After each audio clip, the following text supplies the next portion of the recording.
Hello everyone, I'm Sean Michael, and today we are going to go through and do a dimensional balayage. So starting off, she's had a previous balayage in the past, so it's really nice and beautifully blended still, but we want to bring this up, add a little bit more brightness for summer. We are going to start by going around the hairline. In our consultation, we discussed that we want this to be an easy grow out. So what we're going to do is we are going to do up closer towards the hairline, but we're going to diffuse that with her natural color. So we're going to grab about a ½ inch around that hairline. Put this out of the way.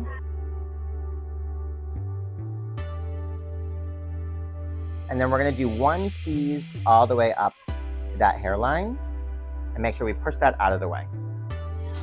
Take your pop-up foil. I always like to do a fun color around the hairline. So when your client is processing, they take a photo and post it up on Instagram. So what we're going to be using today is lightener in 20. And then as we go through the sections, if we need to, we'll go up 25 to 30.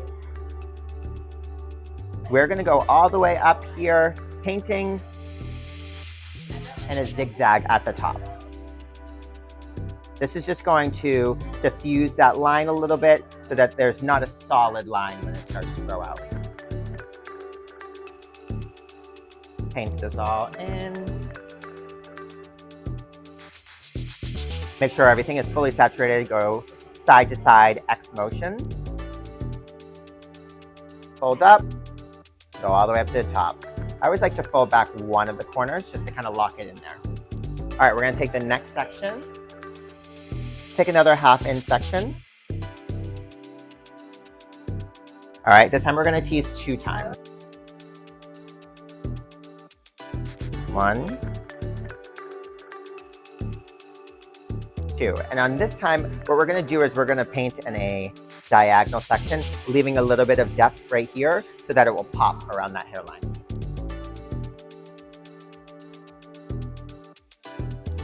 All right, we're going to fully saturate this. I like to kind of create that line and then kind of go back through and paint in here so that it's not so perfect and you won't create that line in the hair. Make sure we fully saturate those ends. In our consultation, we already discussed that we're going to take off a couple inches as well in her haircut. So we always have to think about if we're going to take off a few inches that we have to kind of bring up a little bit further.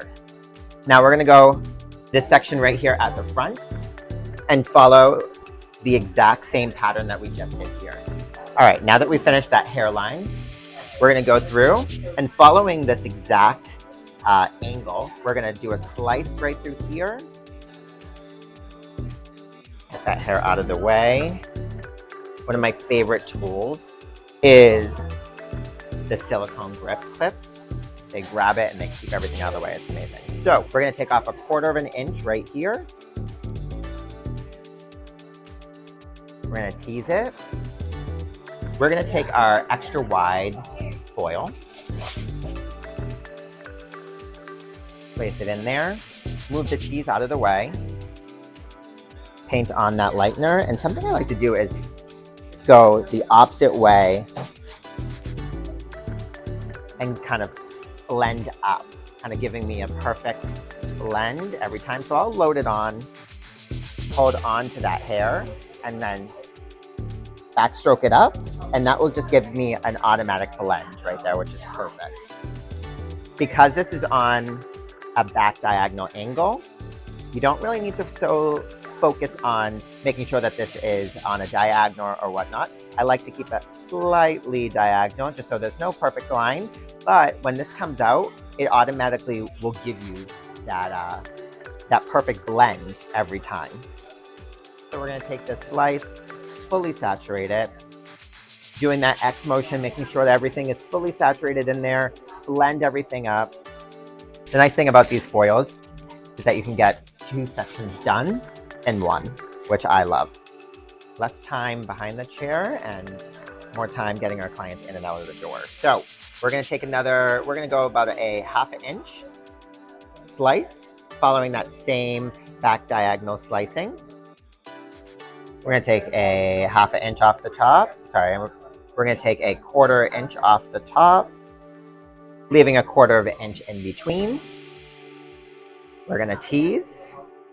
Because she has a little bit more of softer, silkier hair that really hasn't been lightened too often. I think she's had one other balayage in the past. Something I like to do is I take a texture spray and spray it in there just to give it a little bit of grit so we can kind of tease it a little bit easier. Push that tease out of the way. Load on that lightener. Backstroke it up. Again, we always want to go a little bit higher on this side, nothing crazy. Load everything on. Working that in. Once it's all fully saturated, then go back through and backstroke it up just for that perfect blend.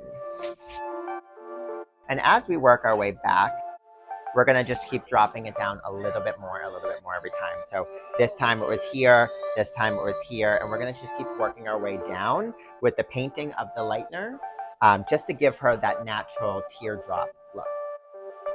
We're gonna take a 1/2 inch slice here. Again, we're still following that same back diagonal parting. We're gonna work that all the way until we get to the back of the crown. Take a 1/4 of a slice off the top. I'm gonna grab some texture spray. This allows us to get a little bit more of that tease and everything is easier to like push away those baby hairs. Load that on there. Start to work it up. Motion. Backstroke it up. And now we're gonna do this exact same thing until we get to the back of the crown. Okay, so now that we've finished that section right through here, we're in this crown area. So if I had done a foil right here, it's gonna create a line if I'm doing a slice. So what we're gonna do here is we're gonna do 2 more, and what we're gonna do is take it, slice it, tease it, and weave out, just so it's a little bit softer in here so we don't create lines.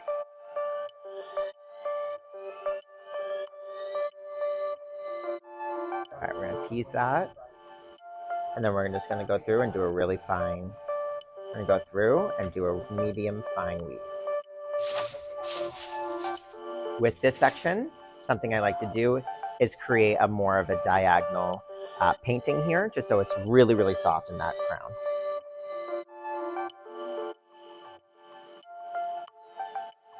Paint it up, blend that line in, fold to the bottom of that painting, fold it up, and then repeat again. After that, we're gonna do the exact same thing on the other side. Okay, so now that we've finished both sides, we're gonna go back through on this area, take out the back side, keep the front, and we're gonna tease this so that there's a little bit more brightness pop right in this area around the face.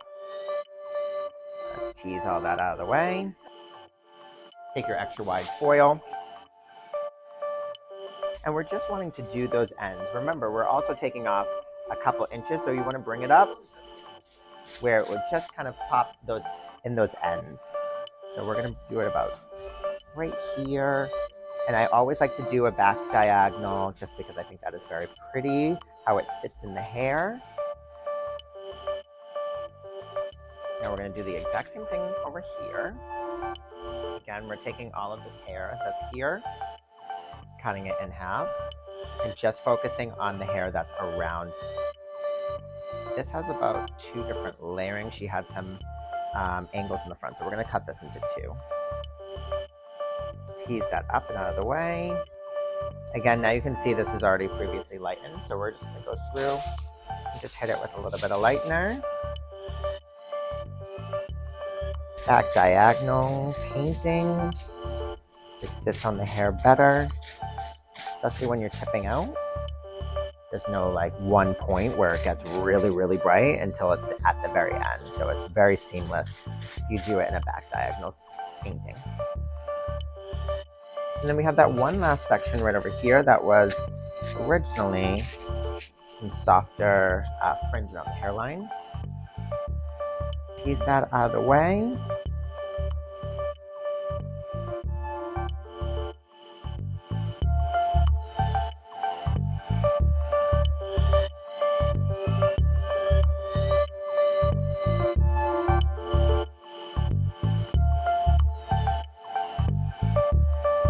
Make sure everything is fully saturated. Go side to side, X motion.